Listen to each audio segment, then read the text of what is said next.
नमस्कार दोस्तों। Story lover channel में फिर से एक बार आपका हार्दिक स्वागत है। आज हम जानेंगे अंतिम संस्कार करने के बाद आत्मा किस सदगति में जाती है। दोस्तों, हिंदू सनातन धर्म में पार्थिव शरीर को सूर्यास्त से पूर्व दाह संस्कार करने का नियम है। सनातन धर्म में साधु को समाधि और सामान्य जनों का दाह संस्कार किया जाता है। इसके पीछे कई कारण हैं। साधु को समाधि इसलिए दी जाती है क्योंकि ध्यान और साधना से उसका शरीर एक विशेष ऊर्जा और ओरा लिए हुए होता है, इसलिए उसकी शारीरिक ऊर्जा को प्राकृतिक रूप से विसरित होने दिया जाता है। जबकि आम व्यक्ति को इसलिए दाह किया जाता है क्योंकि यदि उसकी अपने शरीर के प्रति आसक्ति बची हो तो वह छूट जाए, और दूसरा यह कि दाह संस्कार करने से यदि किसी भी प्रकार का रोग या संक्रमण हो तो वह नष्ट हो जाए। बाद में बची हुई राख या हड्डी को किसी नदी में विसर्जित कर दिया जाता है। रीति और नियम जरूरी हैं। गरुड़ पुराण के अनुसार उक्त सभी कार्यों को करने की विशेष रीति और नियम होते हैं। रीति और नियम से किए गए कार्य से ही आत्मा को शांति मिलती है और अगले जन्म अर्थात नए शरीर में उसके प्रवेश के द्वार खुलते हैं या वह स्वर्ग में चला जाता है। हिंदुओं में साधु संतों और बच्चों को दफनाया जाता है, जबकि सामान्य व्यक्ति का दाह संस्कार किया जाता है। उदाहरण के लिए गोसाई, नाथ और बैरागी संत समाज के लोग अपने मृतकों को आज भी समाधि देते हैं। दोनों ही तरीके यदि वैदिक रीति और सभ्यता के लिए जाएं तो उचित हैं। अंतिम संस्कार में शामिल होना जरूरी अंतिम संस्कार में शामिल होना पुण्य कर्म है। जिस घर में किसी का देहांत हुआ है उस घर से 100 गज दूर तक के घरों के लोगों को अंतिम संस्कार में शामिल होना चाहिए। अंतिम संस्कार में शामिल होकर प्रत्येक सक्षम व्यक्ति को कंधा देना भी जरूरी बताया गया है। पार्थिव शरीर की परिक्रमा का नियम। शमशान ले जाने से पूर्व घर तक कुटुंब के लोग मृत व्यक्ति के पार्थिव शरीर की परिक्रमा करते हैं। बाद में दाह संस्कार के समय संस्कार करने वाला व्यक्ति छेद वाले घड़े में जल लेकर चिता पर रखे पार्थिव शरीर की परिक्रमा करता है, जिसके अंत में पीछे की ओर घड़े को गिराकर फोड़ दिया जाता है। ऐसा मृत व्यक्ति के शरीर से मोह भंग करने के लिए किया जाता है। हालांकि इस क्रिया को सभी तथ्यों को शामिल करने के लिए ऐसा किया जाता है और इसके पीछे और भी कारण हैं। दरअसल इसका अर्थ एक यह भी है कि हमारा जीवन उस छेद रूपी घड़े के समान है, जिसमें आयु रूपी पानी हर पल गिरते हुए कम हो रहा है और सब कुछ छोड़कर जीवात्मा परमात्मा में लीन होने के लिए उत्सुक हो जाता है। दिशा ज्ञान जरूरी है। हमेशा पार्थिव शरीर को ले जाते समय उसका सिर आगे और पैर पीछे रखे जाते हैं। फिर विश्रांत स्थल पर मृतदेह को एक वेदी पर रखा जाता है, इसलिए कि अंतिम बार व्यक्ति इस संसार को देख ले। इससे इसके बाद देह की दिशा बदल दी जाती है। फिर पैर आगे और सिर पीछे हो जाता है, अर्थात तब मृत आत्मा को शमशान को देखते हुए आगे बढ़ना होता है। अंत में जब देह को चिता पर लेटाया जाता है तो उसका सिर चिता पर दक्षिण दिशा की ओर रखते हैं। दरअसल शास्त्रों के अनुसार मरणासन व्यक्ति का सिर उत्तर की ओर और मृत्यु के पश्चात दाह संस्कार में दक्षिण की ओर होता है। ऐसी मान्यता है कि यदि किसी व्यक्ति के प्राण निकलने में कष्ट हो तो मस्तिष्क को उत्तर दिशा की ओर रखने से गुरुत्वाकर्षण के कारण प्राण शीघ्र और कम कष्ट से निकलते हैं। वहीं मृत्यु पश्चात दक्षिण की ओर सिर रखने का कारण यह है कि शास्त्रानुसार दक्षिण दिशा मृत्यु के देवता यमराज की है। ऐसे हम पार्थिव शरीर को मृत्यु देवता को समर्पित करते हैं। दोस्तों, स्टोरी लवर्स चैनल को सब्सक्राइब करें। सूर्यास्त पहले दाह संस्कार। हिंदू धर्मानुसार सूर्यास्त के बाद कभी भी दाह संस्कार नहीं किया जाता। यदि किसी की मृत्यु सूर्यास्त के बाद हुई है तो उसे अगले दिन सुबह के समय ही दाह संस्कार किए जाने का नियम है। ऐसी मान्यता है कि सूर्यास्त के बाद दाह संस्कार करने से मृतक की आत्मा को परलोक में भारी कष्ट सहना पड़ता है और अगले जन्म में उसे किसी अंग में दोष हो सकता है। इसके और भी कई कारण हो सकते हैं। दाह संस्कार का नियम।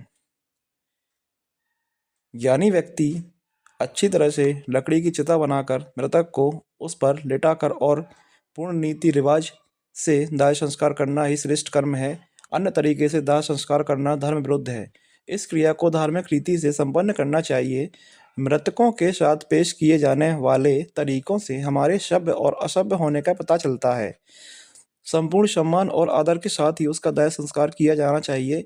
इस दौरान लोगों को अनुशासन में रहना चाहिए और शमशान से जाने से पूर्व मृतक मृतक के प्रति संवेदना के 2 शब्द भी कहना चाहिए। यह कितना गंभीर मुद्दा है, इसे समझना जरूरी है। वैदिक रीति को छोड़कर देश भर में अर्थी सजाने, उसे ले जाने या उसे जलाने के अजीब तरीके निर्मित हो गए हैं।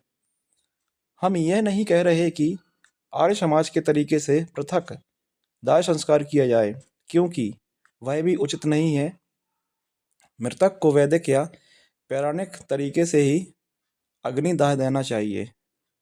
दोस्तों, स्टोरी लवर्स चैनल को सब्सक्राइब करें। कई लोग हंसी मजाक करते या किसी प्रकार की अनुचित वार्तालाप करते हैं, क्योंकि यह नहीं जानते कि उन पर क्षेत्रज्ञ देव की नज़र होती है। हंसी मजाक करने वाला व्यक्ति यह भी नहीं जानता कि उसे भी मरने के बाद यहीं पर लाया जाएगा। तब क्षेत्रज्ञ देव उसके साथ क्या करेंगे, यह वही जानते हैं। मुक्ति धाम यम का क्षेत्र होता है, जहाँ पर यमदेव की ओर से एक क्षेत्रज्ञ देव नियुक्त होते हैं। प्रत्येक क्षेत्र के क्षेत्रज्ञ देव होते हैं और सभी के अलग अलग कार्य होते हैं। जीव की उत्पत्ति 5 तत्वों से मिलकर हुई है। देहांत के बाद सभी तत्व अपने अपने स्थान पर पुनः चले जाते हैं। पंच तत्वों से उसकी विदाई का क्रम गरिमामय ढंग से अपनाया और किया जाना चाहिए। पंच तत्वों के पूर्ण विधान से ही व्यक्ति की आत्मा को देह और मन के बंधन से मुक्ति मिलती है, जिसके माध्यम से वह अपने अगले जन्म की यात्रा पर निकल जाता है। अन्येष्टि कर्म और उसके बाद किए जाने वाले कर्म को ही सही तरीके से ना किए जाने से मृतक की आत्मा भटकती रहती है या वह प्रेत योनि धारण कर लेती है। अतः उचित वैदिक या पौराणिक तरीके से अर्थी, शव यात्रा, दाह, शवा माह और श्राद्ध के नियमों का पालन करना जरूरी है। शव दाह के बाद मृतक की अस्थियां जमा की जाती है और उसे किसी जल स्रोत में, आमतौर पर गंगा में प्रवाहित किया जाता है, जिसके बाद लगभग 13 दिन तक श्राद्ध कर्म किया जाता है। बाद में लोग पिंडदान के लिए गया में जाकर पिंडदान की प्रक्रिया पूरा करते हैं। मुंडन संस्कार। हिंदू और जैन धर्म में मुंडन संस्कार 3 तरह से किया जाता है। पहला, बचपन में। दूसरा, गायत्री मंत्र या दीक्षा लेते वक्त। और तीसरा, किसी स्वजन की मृत्यु होने पर। इसके अलावा यदि विशेष कर्म और तीर्थ में जाकर भी मुंडन किया जाए।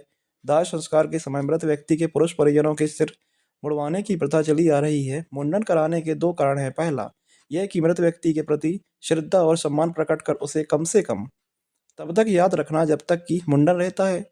दूसरा, यह कि सभी तरह के संक्रमण से बचने के लिए शरीर को शुद्ध और साफ कर लिया जाता है।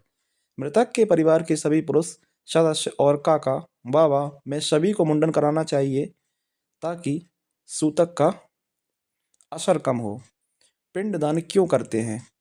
दाह संस्कार के बाद तीसरा मानते हैं, जिसे उठवाना कहते हैं। इसके बाद 10वें दिन मुंडन करवाकर शांति कर्म किया जाता है। 12वें दिन पिंडदान आदि कर्म करते हैं।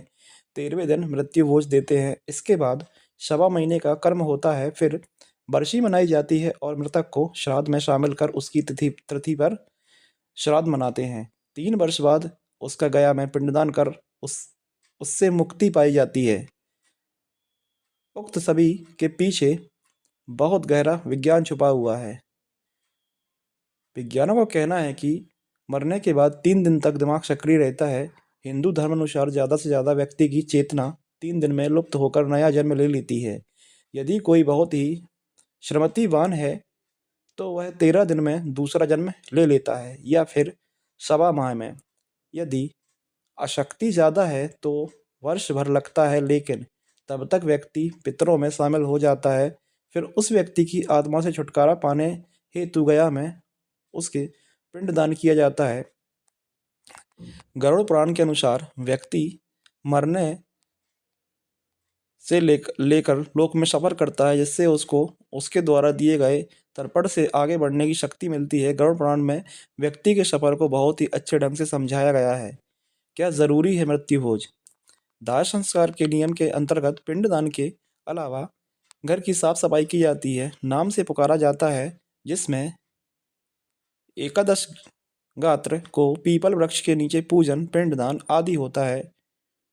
द्वादश गात्र में गंगा जल से घर पवित्र किया जाता है। फिर त्रयोदशी को सामूहिक भोज किया जाता है। सामूहिक भोज के माध्यम से मृतकों के परिवार के लोगों का आना जाना सामान्य रूप से प्रारंभ हो जाता है और साथ ही जो व्यक्ति उक्त कर्म में शामिल होने से रह गया हो वह भी उस दिन आकर अपनी शोक संवेदना व्यक्त करता है। साथ ही यह रीति प्राचीन काल में इसलिए भी महत्वपूर्ण है कि इसी दिन यदि घर का कोई प्रमुख गया है तो उसकी जगह दूसरे को प्रतीकात्मक रूप से पगड़ी की रस्म द्वारा प्रमुख मान लिया जाता है।